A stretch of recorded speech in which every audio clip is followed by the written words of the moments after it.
attention. Vous utilisez un séparateur électrolytique ou un élément dans le mécanisme avec plusieurs entrées et sorties, non? Il a beaucoup d'entrées et de sorties. Vous utilisez le bon câble, hein? Par exemple, le séparateur électrolytique utilise des gaz, non?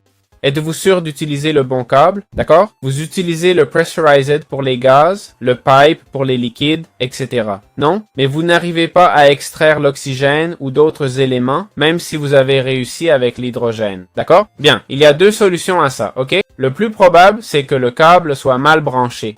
Ensuite, vous n'avez peut-être pas bien configuré l'entrée et la sortie. Vous me direz, mais j'ai tout bien fait et ça marche toujours pas. D'accord? Bon, je vais quand même vous montrer comment faire. On a le configurateur, ok? Comment marche l'entrée et la sortie. Bon, on va tirer un câble ici. Vous voyez? Ça prend l'oxygène là, ok? Ça va marcher du premier coup pour moi. Je suis un pro, vous allez voir. Donc, l'entrée et la sortie, on les configure comment? On prend le configurateur, c'est un gaz, non? En bas à gauche, accroupissez-vous, bougez la molette, on est dans gaz, clic droit, c'est push, ok? Si un câble pousse, c'est pas la machine qui pousse, c'est le câble. Si le câble pousse, ça veut dire qu'il envoie ce qu'il a là-bas, non? On veut pas ça, on veut le faire sortir.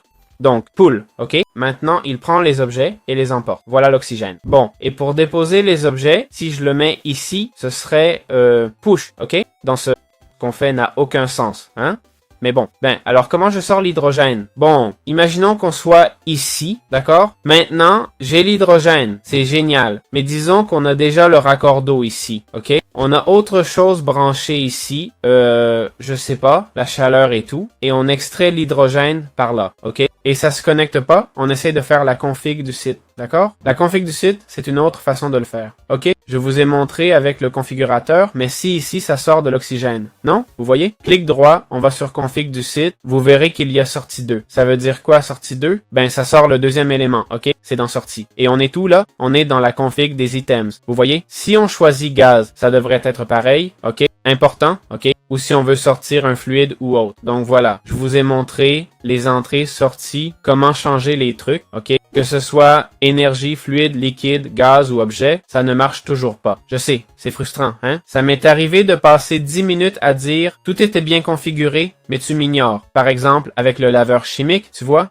Le laveur chimique peut contenir différents éléments, ok? Il a besoin d'énergie, d'eau, mais la sortie ne fonctionnait pas bien. Pourquoi? Ça va énerver, mais c'est à cause de la position de la machine. C'est ça. Cette machine, par exemple, a 3 éléments. L'hydrogène sort à gauche, paf. L'oxygène sort à droite, paf. Devant, tu mets l'eau, ou par-dessus, un peu importe. Vous direz, mais j'ai bien configuré la sortie 2, non? Théoriquement, c'est de l'oxygène. Si je mets output 2 ici, je devrais obtenir l'oxygène. Oui, vous avez raison, mais parfois le mécanisme fonctionne différemment selon les machines et situations. Même avec un bon push-pull, ça peut ne rien changer. Donc, il faut tourner la machine ou connecter le câble ailleurs. Si l'oxygène sort à droite, vous avez probablement le tuyau mécanique ultime pour l'eau connecté ici. Et c'est impossible, d'accord? Pourquoi? Parce qu'il est déjà utilisé. Alors prenez la machine, tournez-la et c'est tout. Désolé, je sais que c'est frustrant, vous devrez peut-être restructurer et perdre des matériaux. Mais oui, il n'y a pas d'autre solution. C'est la solution que j'ai trouvée. Si quelqu'un en connaît une autre, dites-le. Encore une fois, vérifiez d'abord le push-pull, le type de câble, tout. Et quand c'est fait, allez-y.